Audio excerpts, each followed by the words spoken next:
أعوذ بالله من الشيطان الرجيم بسم الله الرحمن الرحيم ذلك عيسى ابن مريم قول الحق الذي فيه يمترون ما كان لله أن يتخذ من ولد سبحانه إذا قضى أمرا فإنما يقول له كن فيكون وَإِنَّ اللَّهَ رَبِّي وَرَبُّكُمْ فَاعْبُدُوهُ هَذَا صِرَاطٌ مُسْتَقِيمٌ فَاخْتَلَفَ الْأَحْزَابُ مِنْ بَيْنِهِمْ فَوَيْلٌ لِلَّذِينَ كَفَرُوا مِنْ مَشْهَدِ يَوْمٍ عَظِيمٍ أَصْبِحْ بِهِمْ وَأَبْصِرْ يَوْمَ يَأْتُونَنَا لَكِنِ الظَّالِمُونَ الْيَوْمَ فِي ضَلَالٍ مُبِينٍ وَأَنذِرْهُمْ يَوْمَ الْحَسْرَةِ إِذْ قُضِيَ الْأَمْرُ وهم في غفلة وهم لا يؤمنون إنا نحن نرث الأرض ومن عليها وإلينا يرجعون۔ اور یہ عیسیٰ ابن مریم ہیں جن کے بارے میں ہم نے صحیح بات کہی ہے، سچی بات کہی ہے، جس کے بارے میں لوگ شک کر رہے ہیں، اور اللہ کی یہ شان نہیں ہے کہ وہ کسی کو اپنی اولاد بنائے، اس کی ذات پاک ہے۔ جب وہ کسی چیز کا فیصلہ فرماتا ہے تو اس کو کہتا ہے ہو جا، وہ ہو جاتی ہے۔ اور یقیناً اللہ تعالیٰ ہی میرا اور تم سب کا پروردگار ہے، تم اسی کی عبادت کرو، یہ سیدھا راستہ ہے۔ چنانچہ پھر مختلف جماعتوں نے آپس میں اختلاف کیا، تو جن لوگوں نے کفر کیا ہے ان کے لیے بڑی بربادی ہے بڑے دن کی حاضری کے موقع پر۔ جس دن یہ ہمارے پاس آئیں گے تو ان کے لیے تو یہ کیا ہی سننے والے اور دیکھنے والے ہوں گے۔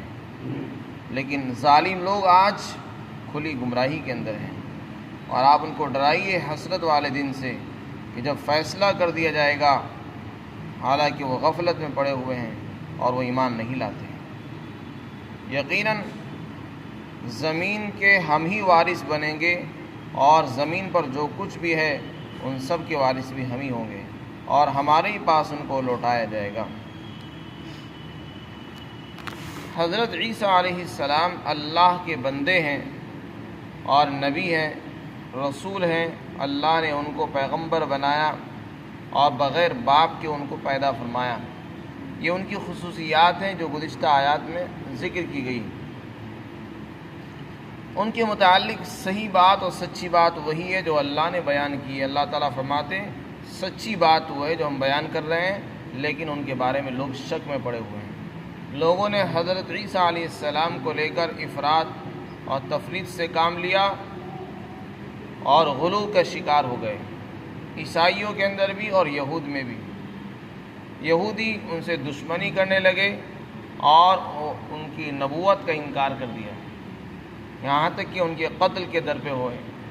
اور عیسائیوں نے ان کی محبت میں اتنا غلو کیا کہ کسی نے ان کو خدا ہی بنا دیا اور یہ کہا کہ خدا ان کے شکل میں اور ان کے روپ میں ظاہر ہو گیا، اور کسی نے کہا کہ وہ خدا کے بیٹے ہیں، نعوذ باللہ، اور کسی نے کہا کہ وہ تیسرے خدا ہیں، یعنی تین خداؤں میں سے تیسرے ہیں، ایک عیسیٰ ہے، ابن مریم ہے، اور ایک اللہ ہے۔ تو یہ سب غلط باتیں ہیں، اور وہ باتیں ہیں جو اللہ کو پسند نہیں ہے، شرک اور کفر ہے۔ صحیح بات وہ ہے جو اللہ نے بتائی ہے، اور خود حضرت عیسیٰ علیہ السلام نے جس کی گواہی دی کہ میں اللہ کا بندہ ہوں، اور اللہ نے مجھے اپنی والدہ کے ساتھ احسان حسن سلوک کرنے والا بنایا ہے۔ ان کے کوئی والد نہیں تھے، تو جو لوگ ان کے لیے ان کو خدا کا بیٹا کہہ رہے ہیں تو نعوذ باللہ وہ خدا کو ان کا باپ کہہ رہے ہیں، حالانکہ وہ خود کہہ رہے ہیں کہ میرا کوئی باپ نہیں ہے، اور لوگ تعجب ہے لوگوں پر کہ وہ ان کے لیے باپ ثابت کر رہے ہیں۔ تو اللہ تعالیٰ نے تو اپنی قدرت بیان فرمائی کہ میں نے بغیر باپ کے بھی پیدا کیا ہے، اور لوگ ہیں کہ ان کے لیے باپ ثابت کرنے میں لگے ہوئے ہیں۔ تو یہ بات بالکل بے بنیاد ہے کہ ان کے کوئی والد ہیں۔ اللہ نے ان کو بغیر والد کے پیدا فرمایا ہے، اور جو لوگ یہ کہتے ہیں کہ وہ اللہ کے بیٹے ہیں وہ بھی اللہ پر بہت بڑا بہتان باندھتے ہیں، بڑا الزام لگا رہے ہیں۔ اللہ کی شائن شان ہی نہیں ہے کہ وہ کسی کو اپنی اولاد بنائیں، اس لیے کہ اولاد جو ہے وہ در حقیقت ان لوگوں کو پیش آتی ہے جو محتاج ہوتے ہیں، جیسے کہ مخلوق اپنے کاموں میں دوسروں کی محتاج ہوتی ہے، خاص طور سے اولاد انسان کے بڑھاپے میں جوانی میں مدد کرتی ہے اور اس کے کام آتی ہے، اس کو کما کر لا کر دیتی ہے اور اس کے دوسرے کاموں میں مددگار اور معین ہوتی ہے۔ تو اس لیے انسان اپنے لیے اولاد کی دعا کرتا ہے کہ اللہ مجھے اولاد عطا فرما، تو اولاد کے ذریعے سے اس کا تعاون ہوتا ہے۔ اللہ جو ہر چیز پر قادر ہے، تمام کمالات کا جامع ہے، ہر خوبیوں کا مالک ہے اور سب کچھ اسی کا تو ہے، زمین بھی، آسمان بھی، چاند اور سورج بھی، پھر اس کو کسی کی مدد کی ضرورت کیا ہے جب اس کا بنایا ہوا ہی اسی کا ہے، انسان بھی اسی کے ہیں، جنات بھی اسی کے ہیں، تو اس کو تو کسی کی ضرورت ہی نہیں ہے کہ وہ کسی اور کو بھی، کسی ایک خاص طور سے مخلوق کو اپنا مددگار بنائے۔ تو یہ بات کسی طرح بھی زیب نہیں دیتی اللہ کے لیے کہ وہ اولاد کسی کو اپنی اختیار کرے۔ سبحانہ، اللہ فرماتے ہیں اس کی ذات تو ان چیزوں سے پاک ہے، اس لیے کہ جو اولاد بناتا ہے وہ محتاج ہوتا ہے، اور اولاد بنانا یہ عیب کی بات ہے، اور اللہ تعالیٰ عیب سے پاک ہے۔ مخلوق کے اندر عیب ہوتے ہیں، نقص ہوتے ہیں، کمیاں ہوتی ہیں، اگر ہم اللہ کے لیے اولاد ثابت کریں گے تو پھر ضرور یہ بات ہمیں کہنی پڑے گی، ماننی پڑے گی کہ اللہ تعالیٰ نعوذ باللہ نقص اور عیب والے ہیں، اس لیے کہ جس میں کمی ہوتی ہے اسی کو مدد کی ضرورت پیش آتی ہے، جو بالکل کامل اور مکمل ہے اس کو مدد کی ضرورت نہیں پیش آتی۔ اسی طرح علماء نے لکھا ہے اولاد، بیٹا اور باپ دونوں ہم جنس ہوتے ہیں، دونوں کی جنس ایک ہوتی ہے، اگر بیٹا انسان ہے تو باپ بھی انسان ہی ہوگا، جنات کی اولاد ہے تو جنات، باپ اور بیٹا دونوں جنات ہوں گے۔ اگر ہم یہ کہتے ہیں کہ یہ اللہ کی اولاد ہے نعوذ باللہ، تو جنس دونوں کی ایک ہونی ضروری ہے، تو اس کو بھی کہنا پڑے گا کہ یہ بھی خدا ہے وہ بھی خدا ہے، تو اس طریقے سے دو خدا ماننے لازم ہیں گے، ایک وہ ہے جو اللہ ہے اور ایک وہ ہے جو اس کی اولاد ہے نعوذ باللہ۔ حالانکہ خدا دو نہیں ہے، خدا ایک ہے، اور جب ہم اللہ کے لیے اولاد ثابت کریں گے تو ہم در حقیقت یہ گواہی دے رہے ہیں کہ نعوذ باللہ اللہ بھی دو ہیں، اور جو یہ کہتے ہیں کہ اللہ تین ہے، خدا تین ہے، تو وہ کہہ رہے ہیں کہ خدا، وہ بھی شرک کر رہے ہیں، توحید کے خلاف ہے۔ حالانکہ توحید ہم سب کا عقیدہ ہے کہ اللہ ایک ہے، اور شرک یہی ہے کہ ہم اللہ کے ساتھ کسی اور کو بھی اس کا شریک مانیں، چاہے وہ اولاد کی شکل میں مانیں یا کسی اور شکل میں۔ تو عیسائیوں نے ان کے ساتھ یہ کہہ کر زیادتی کی اور شک میں پڑے رہے۔ اللہ تعالیٰ فرماتے ہیں اسے اولاد کی ضرورت کیا ہے، اس کا معاملہ تو ایسا ہے کہ جب وہ کسی چیز کا ارادہ کرتا ہے، فیصلہ فرماتا ہے، تو بس اس سے کہہ دیتا ہو جا، وہ ہو جاتی ہے۔ جو اتنی بڑی ذات ہو کہ جس کو جب وہ کسی چیز کا فیصلہ کرتا ہے اس کو کہہ دیتا ہے، وہ خود بخود ہو جاتی ہے، پھر اسے اولاد بنانے کی ضرورت کیا ہے؟ اپنے لیے اولاد کو تجویز کرنے کی اور اپنے اولاد اکٹھا کرنے کی تو یہ ضرورت کیا پیش آئی ہے؟ جس کو اتنی زیادہ پاور حاصل ہو، اولاد کی ضرورت اس کو ہوتی ہے جس کے پاس طاقت نہیں ہوتی، جس میں کمی ہوتی ہے، عیب ہوتے ہیں، نقص ہوتے ہیں۔ پھر آگے اللہ تعالیٰ نے عیسیٰ علیہ السلام کا مقولہ نقل فرمایا کہ انہوں نے کہا، اور دیکھو میرا اور تمہارا رب ایک ہے، اسی کی عبادت کرو۔ حضرت عیسیٰ کا بیان نقل فرما کر یہ بتایا کہ جس کو تم خدا مان رہے ہو وہ خود اپنے آپ کو خدا نہیں کہہ رہے ہیں، وہ یہ کہہ رہے ہیں میں بندہ ہوں، اور میرا بھی رب اور تمہارا بھی رب اللہ ہے، وہ تو یہ کہہ رہے ہیں اور تم ان کو کہہ رہے ہو کہ خدا وہی ہے۔ تو تمہاری باتوں میں اور عیسیٰ کی باتوں میں زمین اور آسمان کا فرق ہے۔ حقیقت یہ ہے کہ وہ لوگ عیسیٰ علیہ السلام کے دین پر ہی نہیں ہیں جو ان کو خدا کا بیٹا کہہ رہے ہیں۔ پھر آگے ارشاد فرمایا کہ یہی سیدھا راستہ ہے، یعنی اللہ کی عبادت کرو۔ آگے ارشاد فرمایا عیسائیوں نے کیا کام کیا کہ انہوں نے آپس میں مختلف جماعتیں بنا لی اور ان کی آپس میں اختلاف ہو گئے، یہودی الگ ہو گئے، وہ ان کا انکار کرنے لگے، عیسائیوں کے اندر مختلف فرقے پیدا ہو گئے، کسی نے ان کو خدا کہہ دیا، کسی نے خدا کا بیٹا کہا، کسی نے تیسرا خدا کہا، اور کسی نے کچھ اور کہا، یہاں تک کہ وہ گلوں کے اندر مبتلا ہو گئے۔ تو اللہ تعالیٰ فرماتے ہیں جن لوگوں نے آج کفر کیا ہے وہ بے خوف نہ ہوں۔ آج جو عیسیٰ کو خدا کا بیٹا کہہ رہے ہیں عیسائی، یا یہودی عزیر علیہ السلام کو خدا کا بیٹا کہتے ہیں اور کفر و شرک کر رہے ہیں، چاہے وہ کسی بھی شکل میں ہو، کوئی بھی ہو، ایک بڑے دن کی حاضری کے موقع پر ان کے لیے بڑی خرابی اور بربادی ہوگی۔ جس سے مراد ہے، بڑے دن سے مراد ہے قیامت کے دن، جب قیامت آئے گی تو ان کے لیے تباہی اور بربادی کے سوا کچھ نہیں ہوگا ایسے لوگوں کے واسطے۔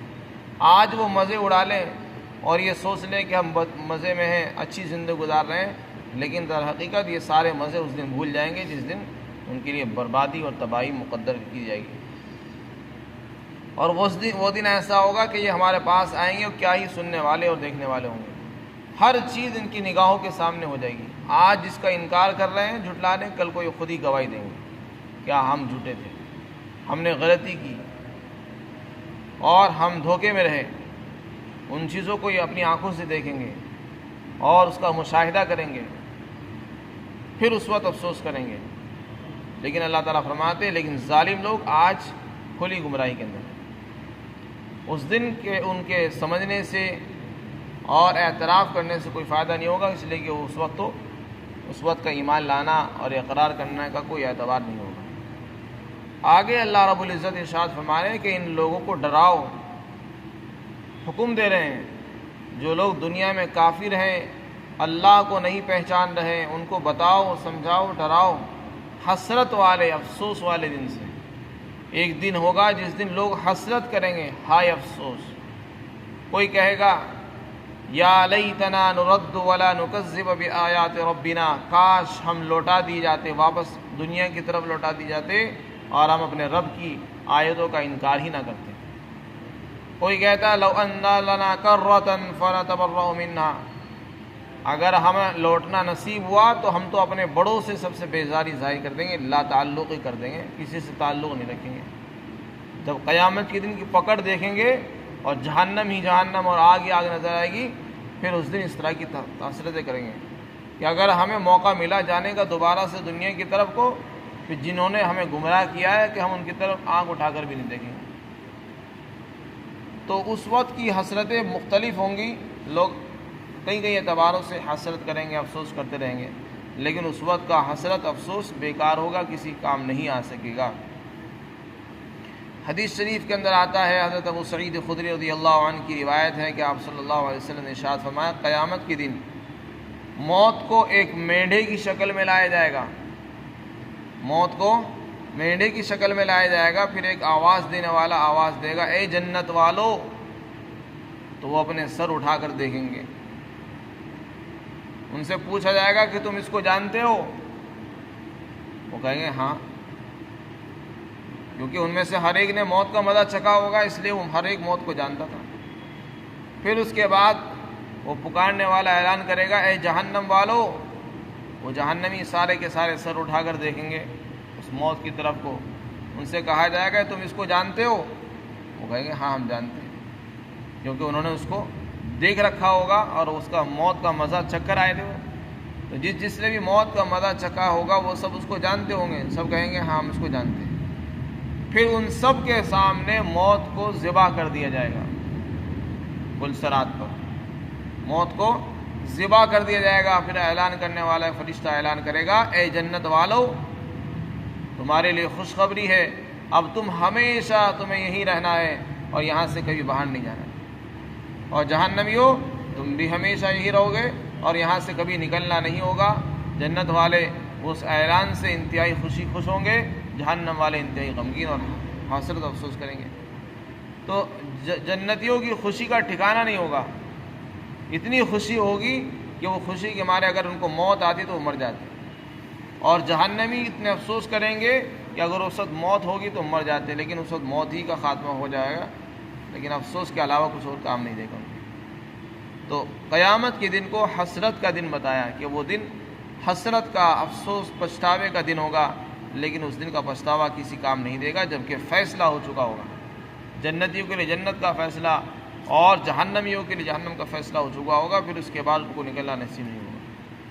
اور آج کا حال بیان کیا کہ اس دن تو افسوس کریں گے، لیکن آج لوگ غفلت میں پڑے ہوئے ہیں، دھوکے میں ہیں، یہ سوچ رہے ہیں کہ وہ سب کچھ ٹھیک چل رہا ہے، اسی طرح آگے بھی چلتا رہے گا۔ انہیں معلوم نہیں کہ یہ دنیا ہے وہ آخرت ہے، یہ دنیا امتحان کے لیے اللہ نے بنائی تھی، یہاں کی عیش اور آرام کو دیکھ کر ہم دھوکے میں آ گئے اور سمجھنے لگے شاید موت کے بعد بھی اسی طرح چلتا رہے گا نظام، حالانکہ وہاں کی دنیا الگ ہے، یہ دنیا الگ ہے۔ تو اس دھوکے سے ہمیں بچنا ہے۔ اللہ فرماتے ہیں کہ وہ لوگ دھوکے میں ہیں، غفلت میں ہیں اور ایمان نہیں لاتے۔ آگے ارشاد فرمایا کہ دیکھو آج دنیا میں جو لوگ مالک بنے ہوئے بیٹھے ہیں، کوٹھیوں کے مالک ہے، کوئی حکومتوں کا مالک ہے، کوئی جائیدادوں کے مالک ہے، زمین کے مالک ہیں، کارخانوں کے مالک بنے ہوئے بیٹھے ہیں، یہ سوچ رہے ہیں کہ دیکھو آج ہم بہت بڑے ہیں اور مرنے کے بعد بھی بڑے رہیں گے۔ ایسا نہیں ہے، حقیقی مالک اللہ ہے۔ دنیا میں اللہ نے ہمیں زمین دی، مکان دیے، جائیداد دی ہے، فیکٹریوں کا مالک بنا دیا ہے، لیکن ہم مجازی مالک ہیں، حقیقی نہیں ہیں۔ ایک وقت کے لیے ہمیں، کچھ دیر کے لیے ہمیں اللہ نے مالک بنایا ہے۔ صحیح مالک تو وہ ہوتا ہے جو کبھی اس سے ملکیت ختم ہی نہیں ہوتی۔ انسان کی جب موت آتی ہے سارا مال اس کا وہیں رہ جاتا ہے اور دوسرے لوگ اس کے اوپر قابض ہو جاتے ہیں، قبضہ کر لیتے ہیں۔ تو وہ کیسی ملکیت ہے کہ انسان دنیا میں آنے سے پہلے مالک نہیں ہوتا اور جب دنیا سے چل جاتا ہے پھر بھی اس کے ہاتھ میں کچھ نہیں رہتا۔ تو یہ تو ایک عارضی اور وقتی چیزیں ہیں جو دنیا میں ہمیں ملی ہوئی ہے، ہم اس سے دھوکہ کھا جاتے ہیں۔ تو اللہ تعالیٰ فرماتے ہیں زمین اور زمین پر جو کچھ بھی ہے، چاہے وہ کارخانے ہوں، حکومتیں ہوں، جائیدادیں ہوں، زمین ہو، مکانات ہوں، بڑی بڑی سلطنتیں کیوں نہ ہو، ان سب کے ہم وارث ہونے والے ہیں۔ جس دن یہ دنیا کا خاتمہ ہو جائے گا، قیامت آئے گی، تو اللہ تعالیٰ اعلان فرمائیں گے لمن الملک اليوم، آج کس کی بادشاہت ہے بتاؤ۔ جو لوگ یہ کہا کرتے تھے کہ ہم بادشاہ ہیں، میں حاکم، میں وزیر، میں فلاں ہوں، کہاں گئے وہ لوگ؟ سب اوندھے منہ پڑے ہوئے رہیں گے اور کسی کی زبان سے کچھ نہیں نکلے گا اور اس دن سب بے بس ہوں گے۔ اس دن اللہ تعالیٰ فرمائیں گے لمن الملک اليوم، آج کس کی بادشاہت ہے؟ جو اپنے آپ کو بادشاہ سمجھتے تھے، یہ بادشاہت نہیں تھی، یہ دھوکہ تھا۔ للہ الواحد القہار، آج تو صرف اللہ کی بادشاہت ہے جو اکیلا ہے اور زبردست ہے۔ تو اس دن اللہ تعالیٰ کی مکمل بادشاہت ہو جائے گی، اور بادشاہت اب بھی اللہ ہی کی ہے، بس حقیقی بادشاہ وہ ہے اللہ نے ہمیں مجازی طور پر کچھ وقت کے لیے بادشاہ اور مالک بنا رکھا ہے، لیکن اس مالک بننے سے ہمیں دھوکے میں نہیں آنا چاہیے۔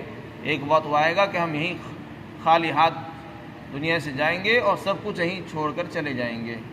اس لیے اللہ تعالیٰ فرماتے ہیں ہم ہی وارث ہونے والے ہیں اس کے، زمین کے بھی، اور زمین پر جو کچھ بستا ہے سب کے وارث ہوں گے، اور ان سب کو ہمارے پاس لوٹا دیا جائے گا۔